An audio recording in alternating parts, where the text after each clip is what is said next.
Hello guys, সবাইকে আসসালামু আলাইকুম। তো আজকের ভিডিও টপিক হচ্ছে ডিসেন্ট্রালাইজড পেনি অ্যাকশন। সো আমরা আছি এখন বিটকয়েন ওয়েবসাইটে। এখান থেকে আপনাদেরকে দেখাবো এখানে কি কি ফিচার্স রয়েছে এবং কিভাবে কি করতে পারবেন, কি কি কাজ করতে পারবেন, সব কিছু তুলে ধরার ট্রাই করবো এই ছোটো ভিডিওটির মাধ্যমে।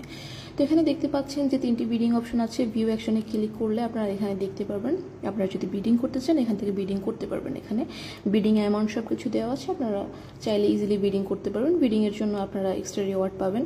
সো আপনারা যদি আরও ফিচার্স দেখতে চান 3 লাইনে ক্লিক করবেন। এখানে দেখতে পাচ্ছেন যে স্টেকিং অপশন আছে, আপনারা যদি স্টেক করতে চান সো এখান থেকে আপনারা ইজিলি ওদের বিট টোকেনের মাধ্যমে স্টেকিং করতে পারবেন। সো এটা হচ্ছে তাদের বিটকয়েন কমিউনিটি হাব। এখান থেকে ওদের সোশ্যাল মিডিয়া সব কিছু রোডম্যাপ সব কিছু দেখতে পারবেন। যদি চান ওদের ওয়েবসাইটের সম্পর্কে একটা ফিডব্যাক দিতে সেটাও দিতে পারবেন। সো এখান থেকে আপনারা ওদের টেলিগ্রাম গ্রুপ, টুইটার সব কিছু পেয়ে যাবেন। আর এটা হচ্ছে তাদের প্রিসেল অপশন। আপনি যদি ওদের টোকেনটা বাই করতে চান সেক্ষেত্রে ওদের প্রিসেল অপশন থেকে ওদের টোকেনটা বাই করতে পারেন খুব ইজিলি। অ্যান্ড আপনি যদি বিট করে থাকেন